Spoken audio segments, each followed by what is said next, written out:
Welcome to the Art of Hitting channel. Today in the feature, we'll be featuring Carl Rose, one of the most feared power hitters in softball history. We'll explore the fundamentals that made his swing so special. Carl from Valdosta, Georgia. A lot of good players come to Valdosta. Cecil Whitehead, Jason Kendricks, and I could go on. But Carl passed away in 2020 at the age of 55, but his understanding of the stance, balance, and body sequencing remains legendary. In this teaching clip, he breaks down how to set your feet, maintain a strong base, and let your hips and shoulders flow together to create yet some controlled power. Following Carl's segment, Hall of Famer Bob Woldyke adds his expertise, explaining how the hands move back slightly during the stride and then come through with the hips, creating a perfect synchronization between the upper and lower body. What will you learn? I think you'll learn to position your feet and your stance for maximum balance, the role of the hips and shoulders in generating torque, how the hands load and release and sink in the body, why rhythm and sequence defines the elite hitter. This video is both a tribute and a masterclass, a chance to learn from two of softball's true craftsmen and pay honor to one of the great hitters of the game, Carl Rose. Enjoy.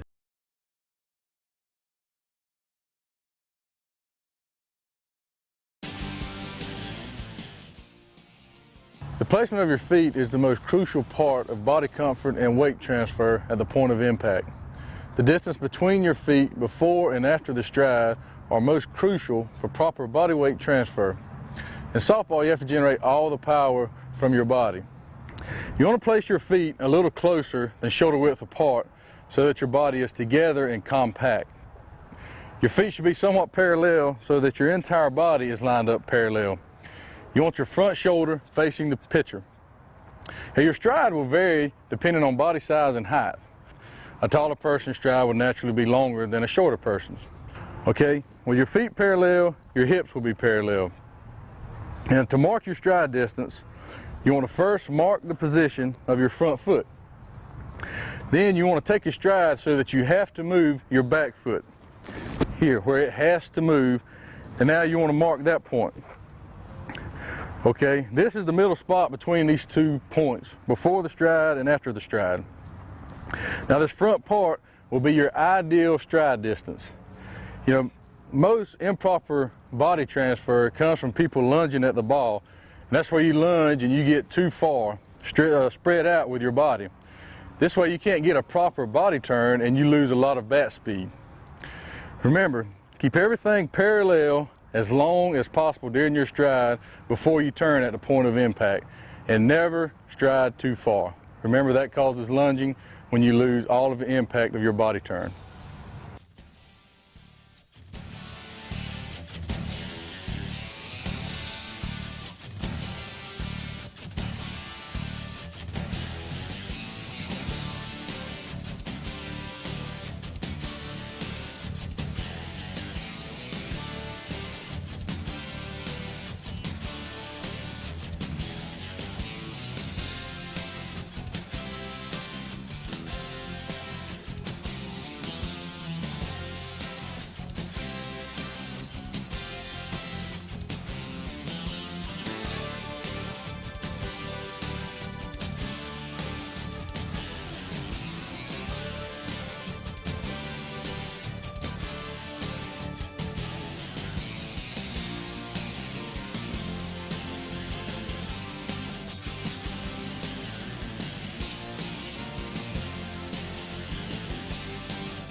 Leg positioning is more of a comfort thing than a right or wrong way.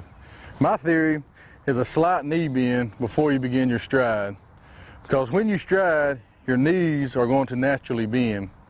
This way, if they're already bent, you'll have less head movement when you stride. It'll keep your head more on an even plane. Therefore, it decreases eye movement.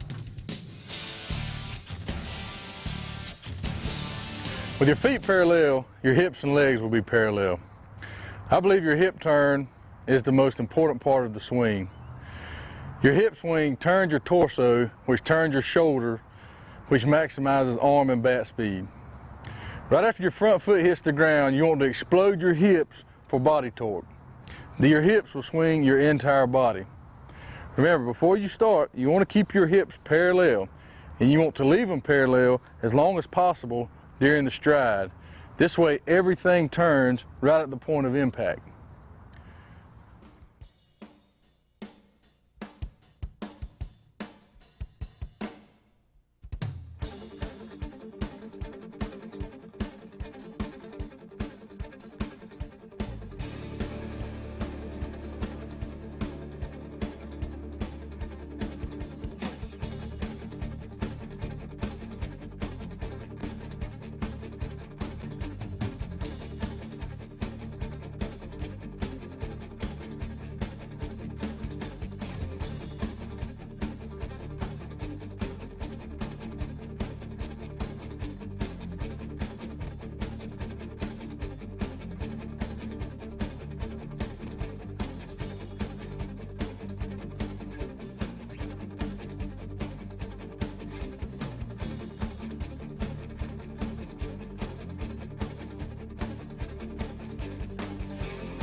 Shoulder placement is another crucial part of the comfort zone.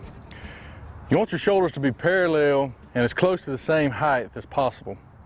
Okay, you want your shoulders relaxed, and you want to tuck your front shoulder in toward the pitcher. This way, with your front shoulder tucked, you want it to be forced open when you start your swing.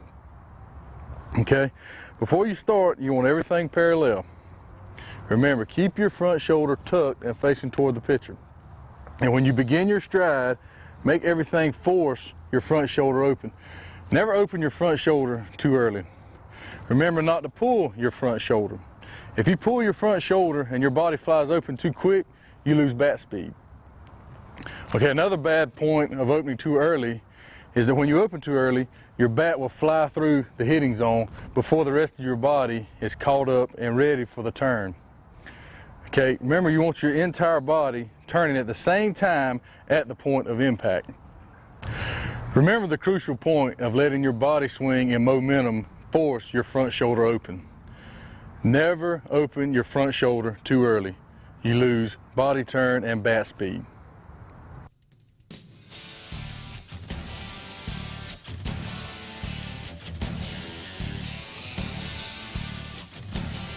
Now we're going to talk about the swing and leading with your hands. Leading with your hands is one of the most important things you can learn from this video. It will increase your bat speed more than any other part of this video. So what I'm talking about is then when the pitch is coming, you've got the hips rotated, and as your hips are rotating, you keep your hands back. Your hands are back here. Keep the bat head back and snap your wrists and your elbows at the same time, and that takes the bat head from here to here. If you snap your wrist too soon, you get out here and you drag the bat through, that slows your bat speed down. You want to snap it.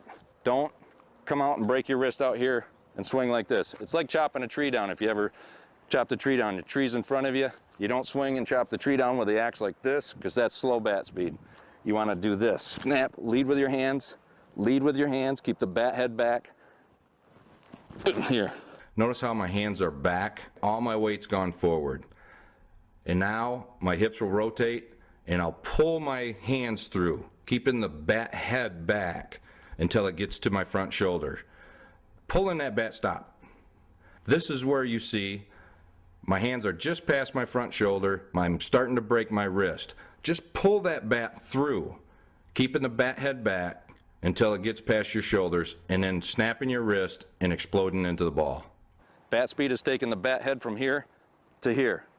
That's your bat speed. So the more you can lead with your hands and snap your wrist at the last second, that'll get you bat speed. That's what you want. Carl Rose may have left us in 2020, but what he taught, balance, rhythm, and controlled power, still lives on in every hitter who studies this game the right way. The great ones like Carl and Bob Woldyke remind us that the swing isn't just about muscle, it's about movement, timing, and flow. So take what you've seen today, apply it in your next BP session, and honor Carl's legacy by keeping the art of hitting alive, one swing at a time. This is Ed Rose with the Art of Hitting Club, where legends teach and players keep learning. You might have heard the pitch there a little too flat. Little too flat. Nope. Another shot hit in the direction of the left fielder Armitage, and he's just going to stand and watch that one go. And boy, it looks like